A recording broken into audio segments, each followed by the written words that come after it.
She was the placeholder, the weakest link in our elite unit. Every day we watched her struggle, barely meeting standards. We laughed when she fell face first during that brutal march under the scorching sun. But then she did the impossible. Without a word, she lifted two unconscious recruits and their gear onto her shoulders, 600 pounds of dead weight, and she just walked, steady and mechanical, as if carrying nothing at all. That's when we realized what had been hiding among us all along. From which city in the world are you watching this video today? If this story intrigues you, consider subscribing for more untold military secrets. The merciless summer sun beat down on Fort Blackwater's desolate training ground, where 24 recruits struggled through hour 9 of an endurance march. The course was legendary for its 80% washout rate, designed to break even the strongest candidates. Heat waves distorted the horizon, turning the distant mountains into wavering mirages. The sound of labored breathing and the crunch of boots on gravel were the only sounds breaking the oppressive silence. Among them was Avery Quillen, small-framed with unremarkable features that made her easy to overlook. She carried no personal effects or identifying patches, unlike the others who displayed previous accomplishments or unit insignias. Her uniform was pristine in its plainness, lacking even the customary wear marks that would suggest prior service. She kept to herself, spoke little, and performed just well enough to avoid being cut. The perfect recipe for becoming a target. Commander Lysithia Reinhardt watched from beneath the brim of her hat, eyes never leaving Avery. The scars across her weathered face twisted slightly as she observed, notebook in hand, making occasional marks whenever Avery faltered. Unlike the other instructors, who shouted constant encouragement or criticism, Reinhardt maintained an unsettling silence, broken only when absolutely necessary.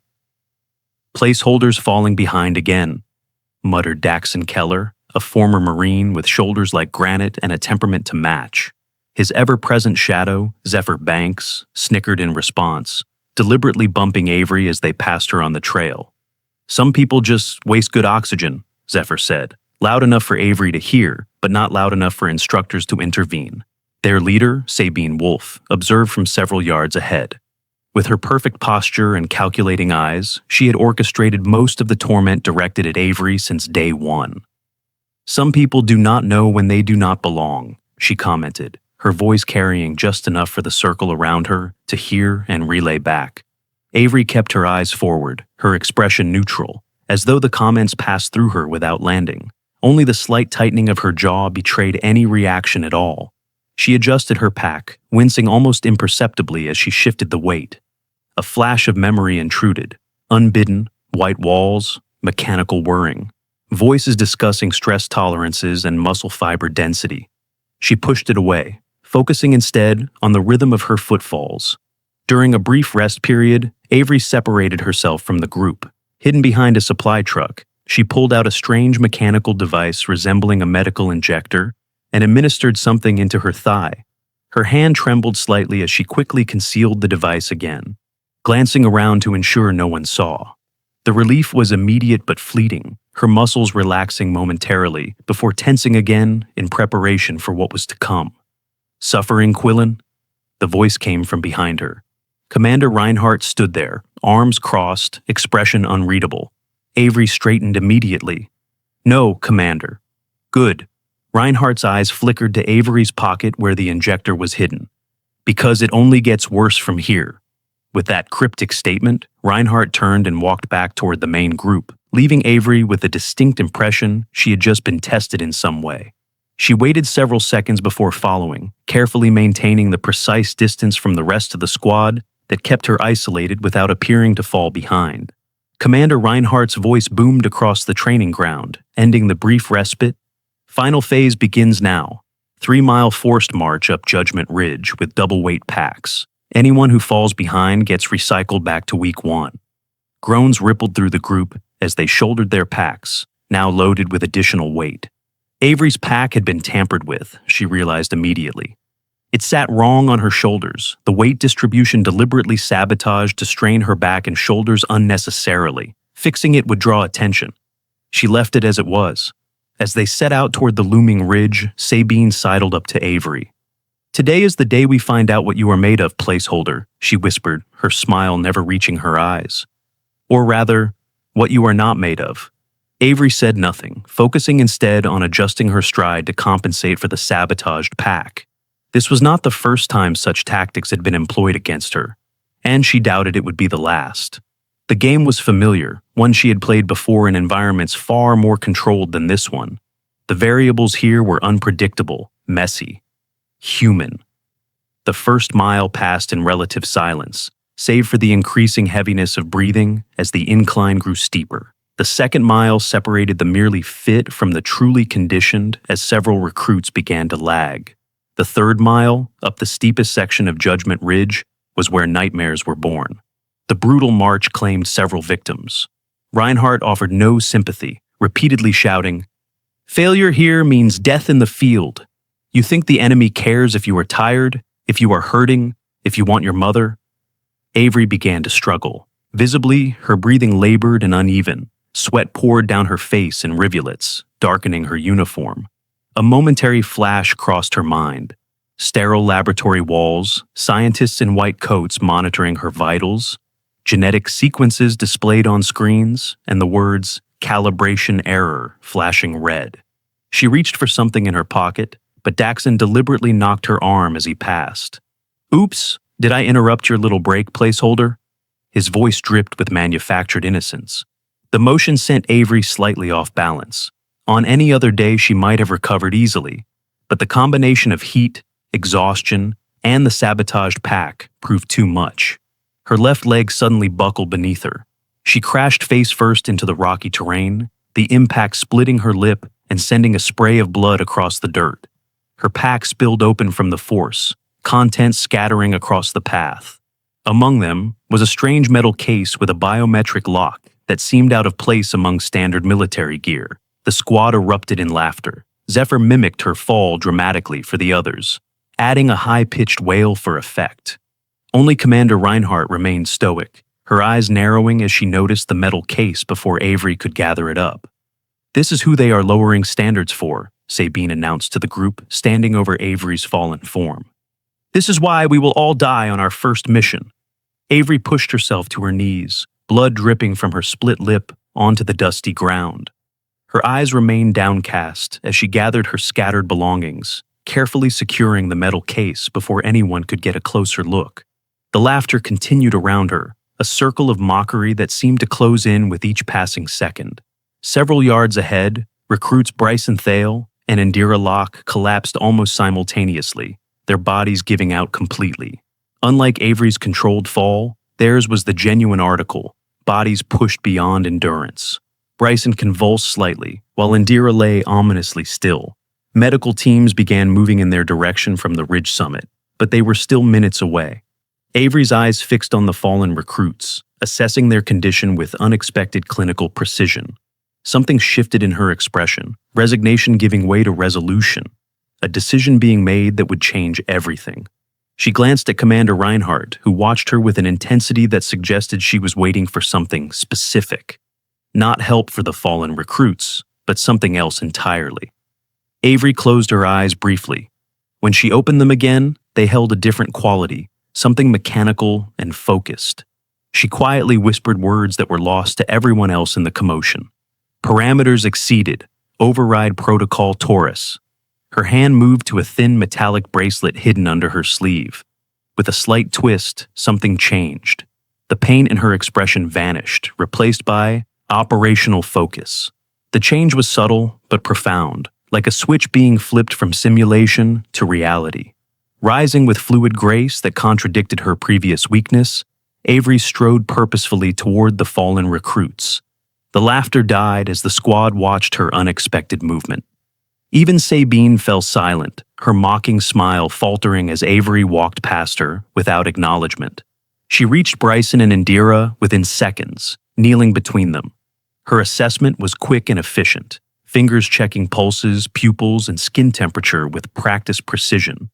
Without hesitation, she positioned herself between them, gripped their tactical harnesses, and in one impossible motion, hoisted both recruits, plus their packs, onto her shoulders.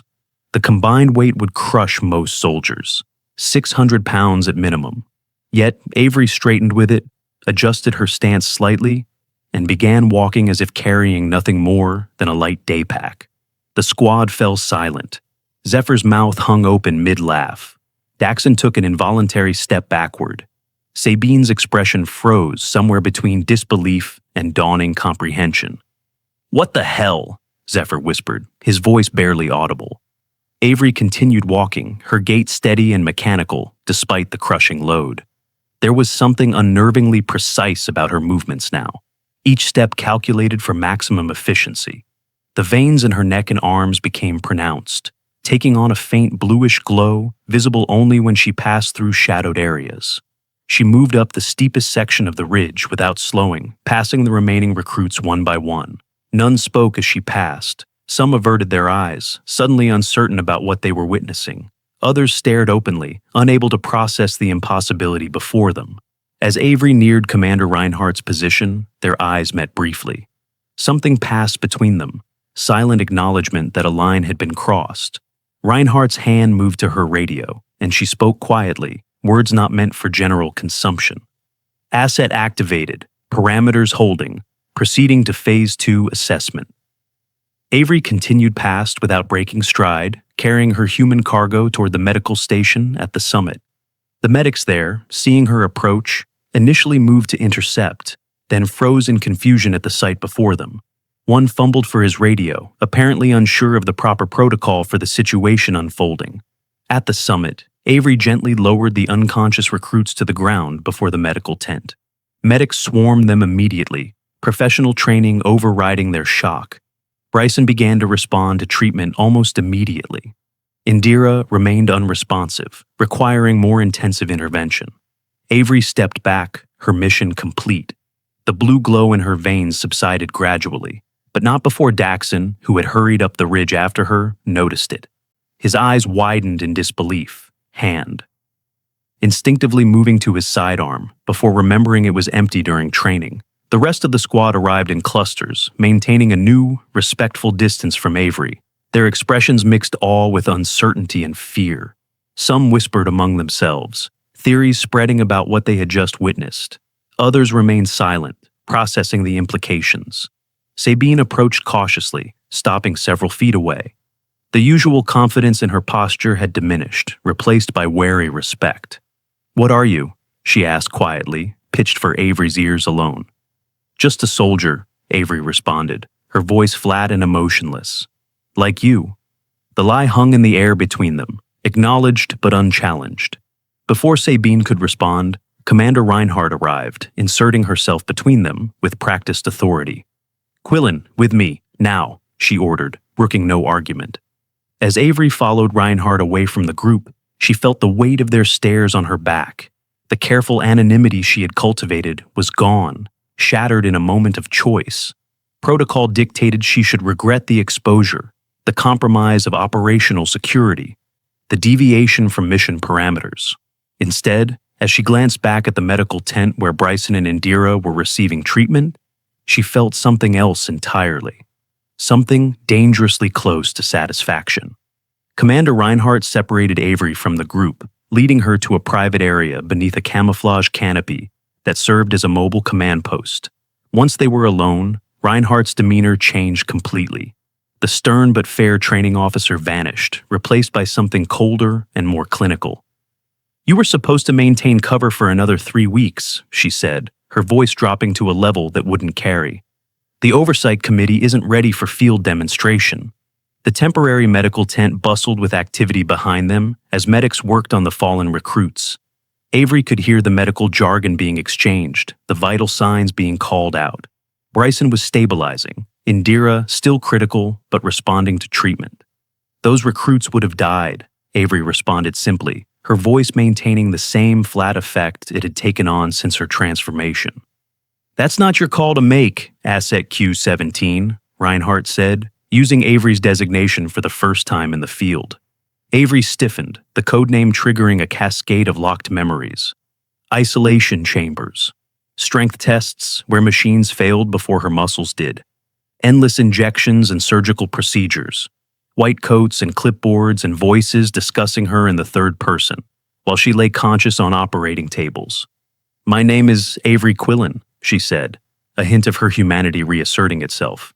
"Not according to your file," Reinhardt countered, producing a tablet from her pack. She activated it with her thumbprint, revealing detailed medical scans and performance metrics that scrolled by too quickly for normal human comprehension. Avery absorbed it all in seconds. Subject Q17. Enhanced musculoskeletal density. Optimized oxygen utilization. Augmented neural pathways, property of Project Taurus. The first successful full-spectrum integration. "Is that why you've been pushing me to failure?" Avery asked, the pieces falling into place. "To see if I'd break or reveal myself?" "The test was never about your physical capabilities," Reinhardt said, swiping to another screen that displayed psychological profiles and decision matrices. "We know what your body can do. We engineered it after all. The test was about your humanity, your capacity for sacrifice." A rare smile crossed her face, genuine if cold. "You passed." Avery's gaze drifted back to the medical tent, where Indira was being loaded onto a stretcher for evacuation. "Was their collapse part of the test too?" Reinhardt didn't answer immediately, which was answer enough. "How many others are watching?" Avery asked, suddenly aware of the exposed position they were in. "Everyone who matters," Reinhardt replied. "The base has more surveillance than you've been led to believe, and more personnel with clearance than just me." As if to confirm her statement, a nondescript transport vehicle pulled up at the edge of the ridge. The driver remained inside, engine idling, but the message was clear. Extraction was available if needed. "What happens now?" Avery asked, the tactical part of her enhanced mind already calculating scenarios and outcomes. "That depends on you," Reinhardt said, deactivating the tablet and returning it to her pack. "The exposure is unfortunate but manageable. The squad can be contained, their memories of the incident redirected through standard protocols. Or we can embrace the revelation and accelerate your integration into field operations." "And if I choose neither?" Reinhardt's expression hardened. "There is no third option, asset. Not after the investments made in you. You represent billions in research and development, decades of failed attempts before you.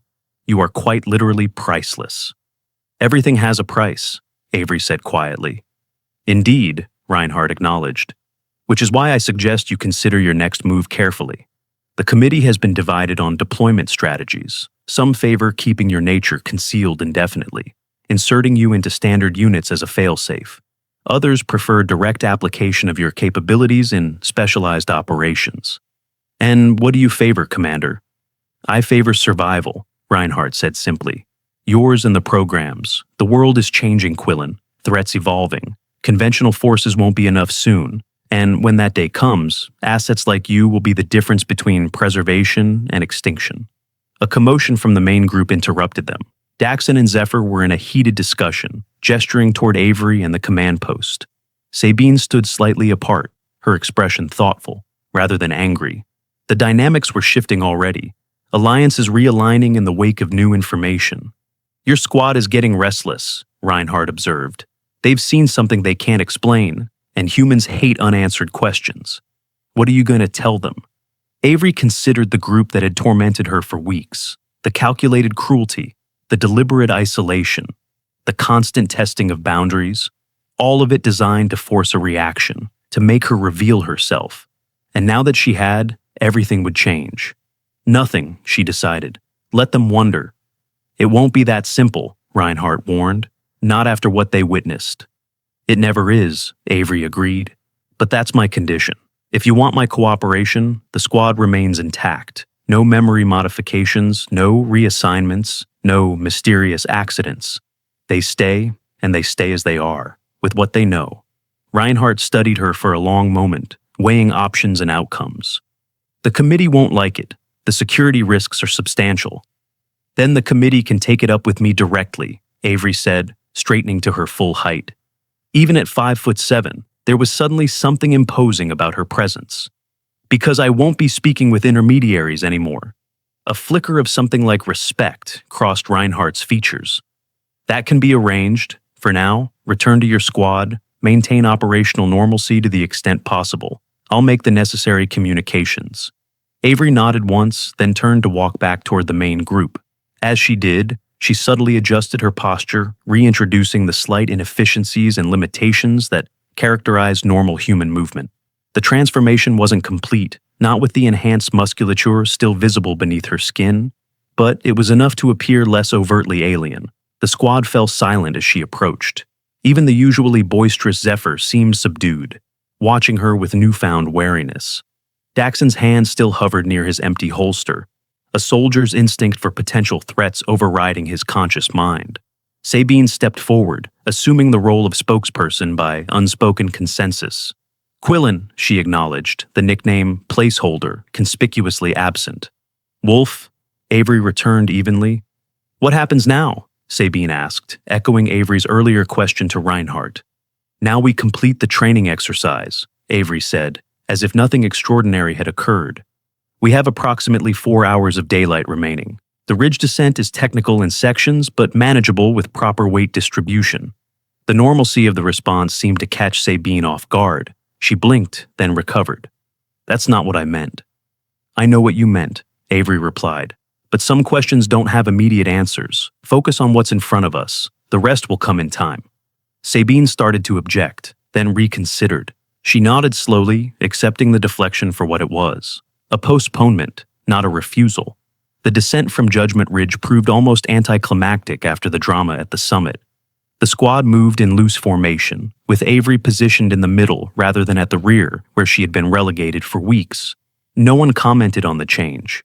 Conversation was minimal, limited to necessary communications about terrain and pace. The easy camaraderie that had characterized the group, built in part on their shared disdain for the outsider, had evaporated. In its place was something more complex, a mixture of curiosity, respect, and undeniable fear. As they neared the base of the ridge, Zephyr finally broke the strained silence. So, are we just not going to talk about it? He asked, directing the question to no one in particular. Talk about what? Daxon countered, his voice pitched low. About how Quillen here bench-pressed 2 people up a mountain, Zephyr said, exasperation breaking through his usual sarcasm. About how that's not even remotely possible for a normal human being. About how we've been bunking next to some kind of super soldier for weeks without knowing it. Shut up, Banks, Sabine said. But there was no real authority behind it. Why? So we can pretend nothing happened? So we can go back to treating her like the weak link when we all saw what she really is? And what am I exactly? Avery asked, speaking for the first time since they began the descent. Zephyr faltered, caught off guard by the direct question. I don't know, he admitted. But it's not natural, whatever you did up there. Define natural, Avery countered. Is it natural for human beings to run 26.2 miles at a stretch? To lift 3 times their body weight? To hold their breath for 6 minutes underwater? To survive in space? Where exactly is the line between peak human performance and whatever you think I am? There's a line, Daxon said quietly. And you crossed it. Says who? Avery challenged. The same military that pushes the boundaries of human capability in every possible way? That experiments with exoskeletons and neural interfaces and battlefield pharmaceuticals? That expects soldiers to perform at levels that would cripple civilians? The questions hung in the air, unanswered and perhaps unanswerable. The squad continued their descent in renewed silence, each lost in their own thoughts. Back at the base, they dispersed to their respective quarters with minimal interaction. The usual post-exercise rituals of shared meals and tactical debriefs were abandoned by unspoken consensus. Everyone needed time to process what they had witnessed, to reconcile it with their understanding of the world and their place in it. Avery returned to her isolated bunk, separated from the main barracks by design rather than happenstance, she now realized. Her quarters were Spartan even by military standards, containing only the essentials. She had attributed it to her outsider status within the squad, but now she recognized it as another layer of her cover, another detail crafted to create a specific impression. She removed the metallic bracelet from her wrist, studying it in the fading light. The device was more than a monitor, she knew now. It was a control mechanism, a means of regulating the enhancements that set her apart. The blue lights embedded in its surface pulsed in sync with her heartbeat, a constant reminder of her altered physiology. A soft knock at her door interrupted her thoughts. She concealed the bracelet quickly, slipping it into a hidden compartment in her footlocker before calling out, "Enter." Sabine Wolf stepped inside, closing the door behind her. She remained standing, body language neutral but alert. "You should be with the others," Avery said. "They'll have questions." "They have nothing but questions," Sabine agreed. "But I doubt any of them are the right ones." "And you think you know the right questions?" "I think I know when I'm being manipulated," Sabine said carefully. "When a situation has been engineered for specific outcomes." Avery said nothing, waiting for her to continue. "This whole program," Sabine went on, "it's not what we were told, is it? We're not being evaluated as potential Special Forces operatives. We're being tested as potential teammates for whatever you are." It was a perceptive conclusion, one that aligned with Avery's own emerging understanding of the situation. "What makes you think that?" "The unusual selection criteria, the emphasis on psychological profiles over physical benchmarks, the constant pressure testing, not just for performance but for responses to failure and unexpected variables." Sabine gestured toward Avery. "And then there's you, the ringer, the plant who's not really a plant because you're actually the entire point of the exercise." "Interesting theory," Avery said noncommittally. "Not a denial," Sabine noted. "Would it matter if I did deny it?" "Not particularly," Sabine admitted. "But it would be good to know where we stand." Avery considered her options. Complete disclosure was impossible given her own limited understanding of Project Taurus and its ultimate objectives. But continuing the deception seemed pointless after the day's events. "I don't know everything," she said finally. "But yes, this program isn't exactly what you were told. And my presence isn't accidental." Sabine nodded, accepting the partial confirmation. "What happens tomorrow?" "That depends on decisions being made well above our pay grades," Avery said truthfully. "But if you're asking about immediate consequences, there won't be any. Training continues as scheduled." "As if nothing happened?" "As if everything happened," Avery corrected. "Because it did, and there's no going back from that for any of us." Sabine absorbed this, then asked the question that mattered most. "Are we in danger? The squad, I mean." "Not from me," Avery assured her. "Beyond that, I can't say with certainty. But I'll do what I can to ensure your safety." "Why, after how we treated you?" "Because that's what soldiers do," Avery said simply. "We protect our own, regardless of personal feelings." Sabine studied her for a long moment, then nodded once. "Fair enough." She turned to leave, then paused at the door. "For what it's worth, I misjudged you. We all did." "That was the point," Avery replied. "So I'd say you performed exactly as expected." After Sabine left, Avery retrieved the bracelet from its hiding place. The device had changed status, its lights now pulsing amber instead of blue, a notification rather than a monitoring signal. She activated the embedded interface with a precisely sequenced touch pattern. A holographic display appeared above the bracelet, small but perfectly legible to her enhanced vision. The message was brief but unambiguous. "Protocol shift authorized. Phase 3. Activation 0600 hours." Avery closed her eyes briefly, absorbing the implications. Phase 3. Combat deployment, the ultimate purpose for which she had been created, finally about to be realized. The question was, would the squad be part of that deployment? Or would they be discarded as no longer necessary to her mission parameters? And if the latter, what would she do about it? The base fell quiet as night descended, though Avery knew the appearance of normalcy was just that, an appearance. Behind the scenes, decisions were being made, protocols activated, resources mobilized. Her revelation on Judgment Ridge had accelerated timetables that had been months in the making. She spent the night in a state of semi-consciousness, a condition her enhanced physiology allowed, resting her body while maintaining environmental awareness. She registered the increased patrols passing her quarters, the subtle electronic signatures of surveillance equipment that hadn't been active before, the whispered conversations of personnel who believed they were out of earshot.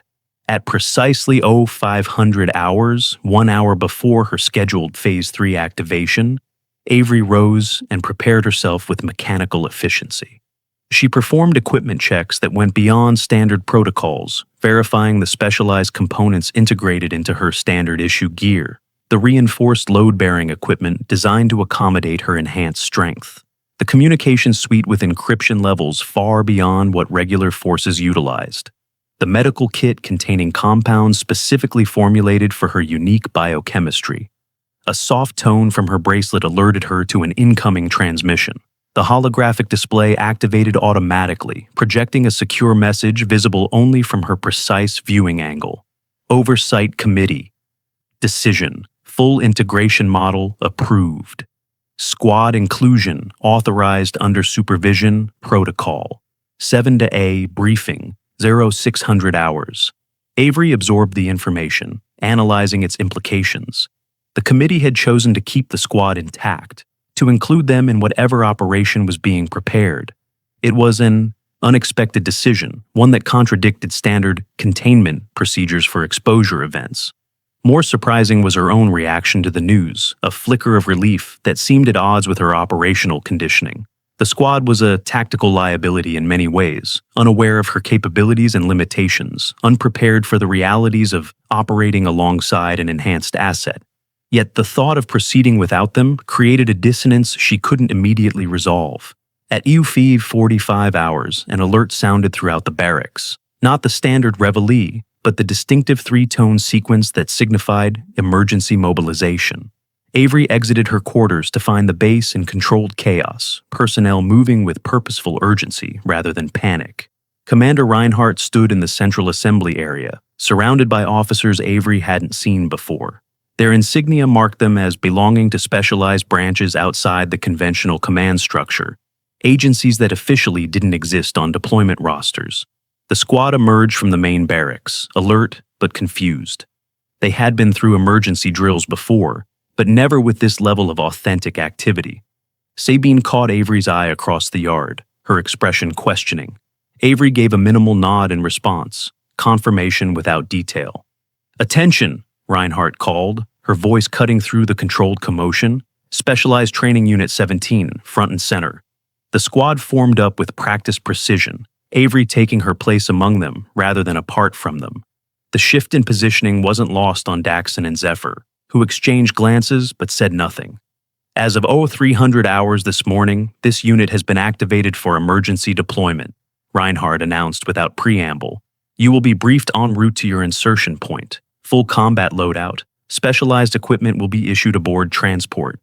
Sabine stepped forward, assuming her role as squad leader. "Commander, with respect, we haven't completed the full training cycle. We're still 3 weeks from certification." "Certification is no longer relevant, Lieutenant Wolf," one of the unknown officers responded. His voice carried the flat affect of someone who dealt exclusively in classified information. "Your unit has been specifically requested for this operation, based on factors that supersede standard readiness metrics." The implication hung in the air, unspoken, but understood by everyone present. They were being deployed because of Avery, because of whatever she represented.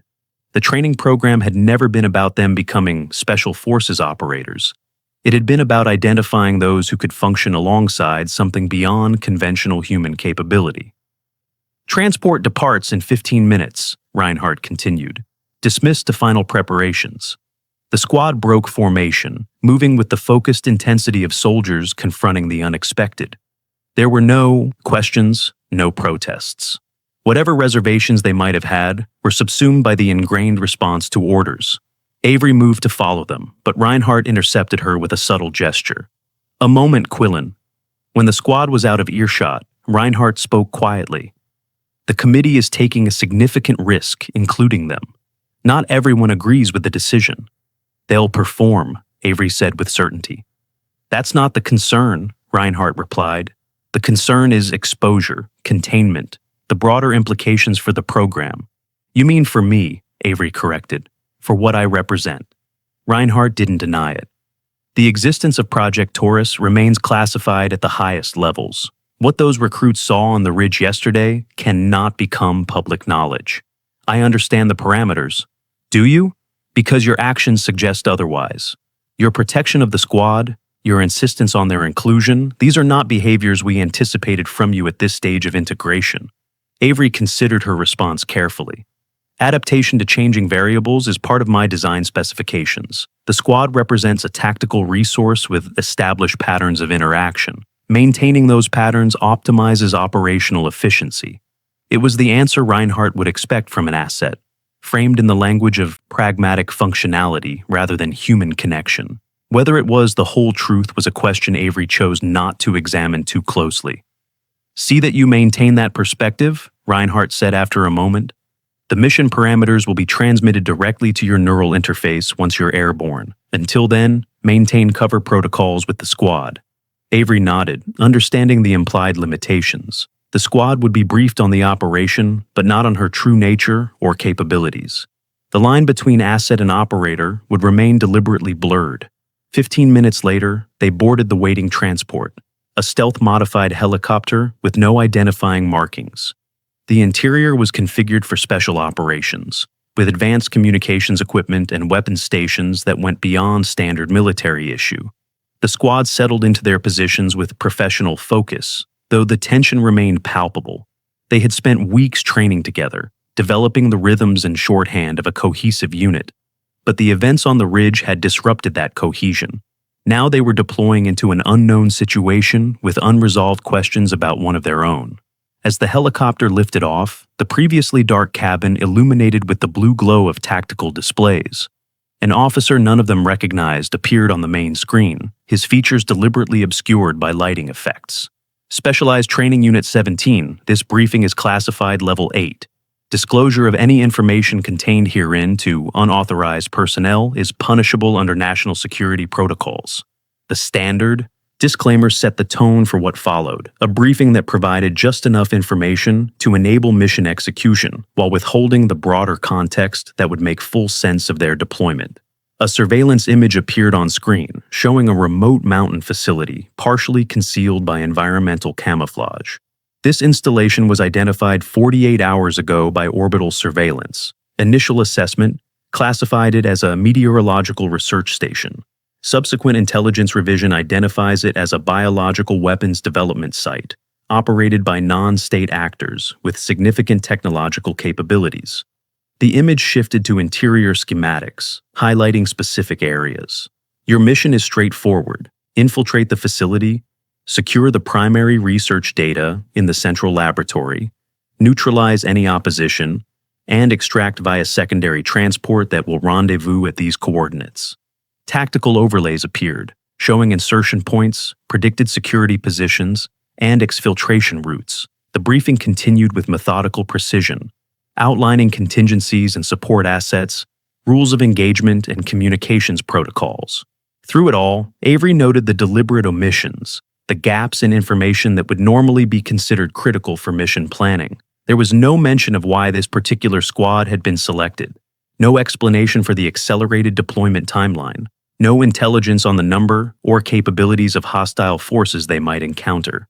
The briefing was thorough, yet incomplete in ways that suggested deliberate information control. When the briefing concluded, the squad immediately began processing the information, breaking down the mission components and assigning specific responsibilities. It was standard procedure, the kind of preparation they had performed dozens of times in training scenarios. "Wolf, you have point on infiltration," Daxon said, automatically assuming the role of tactical coordinator. "Thale takes communications once he's cleared by medical. Banks and I handle security positions here and here." He indicated key locations on the schematic still displayed on the tactical screen. "And Quillen?" Sabine asked, the question loaded with unspoken implications. Daxon hesitated, glancing at Avery. The squad's standard operating procedure would have assigned her to support roles, minimizing her impact on critical mission elements. But that was before Judgment Ridge, before they had seen what she could do. "I'll take the central laboratory," Avery said, filling the awkward silence. "Primary objective retrieval." It was the most critical and potentially dangerous assignment, the one that would normally go to the most experienced operator. By claiming it, Avery was effectively acknowledging her unique capabilities without directly addressing them. Daxon looked like he might object, then reconsidered. "Confirmed," he said finally. "Quillen on primary." "Objective." The rest of the squad accepted the assignment without comment, though the shift in dynamics was obvious. The hierarchy that had placed Avery at the bottom had been reversed in a single stroke, with practical considerations outweighing established patterns. As the helicopter continued its approach to the insertion point, the squad performed final equipment checks with focused intensity. The specialized gear promised in the briefing had been provided, advanced weapons and tactical systems beyond what they had trained with. Only Avery noticed that her equipment differed subtly from the others, modified to accommodate her enhanced capabilities. 2 minutes to drop point, the pilot announced over the intercom. Sabine moved to the helicopter's side door, peering out at the darkened landscape below.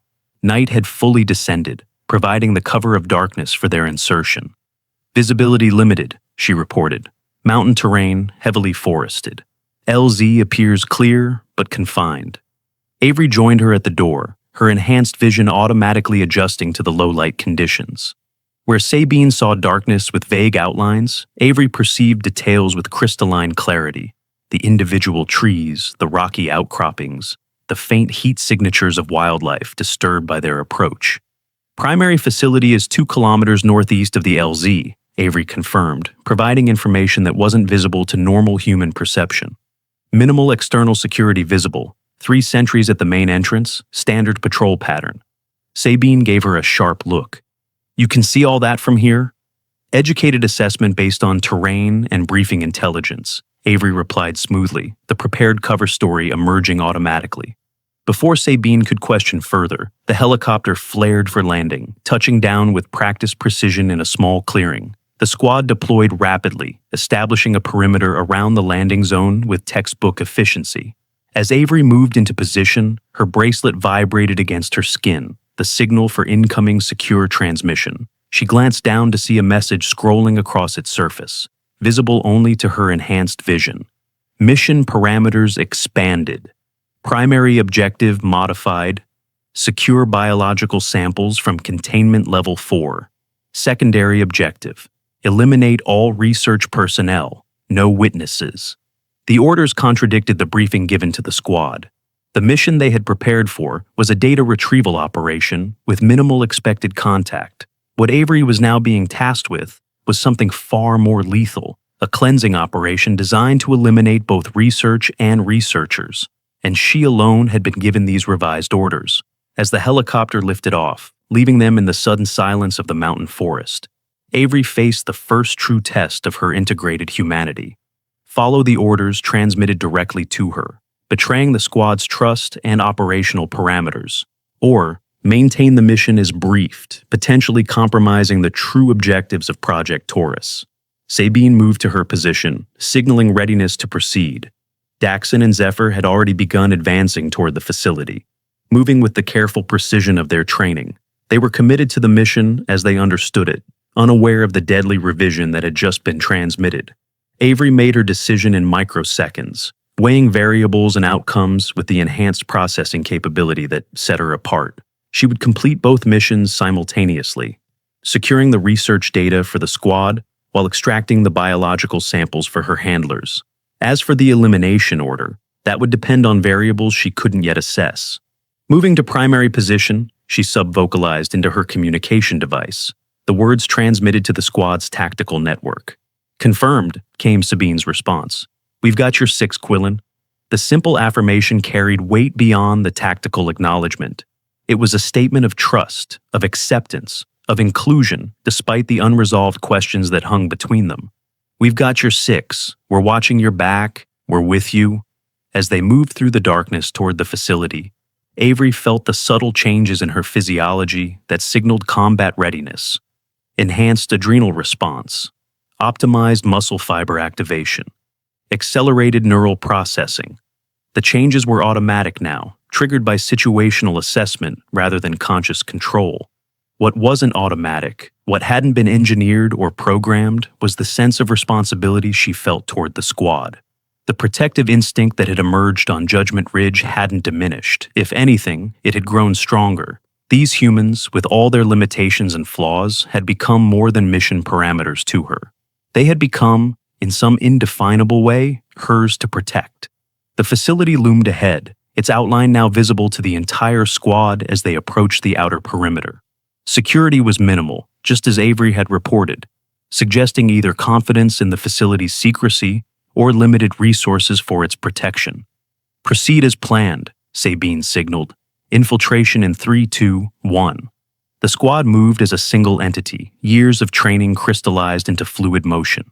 Whatever doubts or questions remained about Avery and what they had witnessed on the ridge, in this moment, they were secondary to the immediate demands of the mission.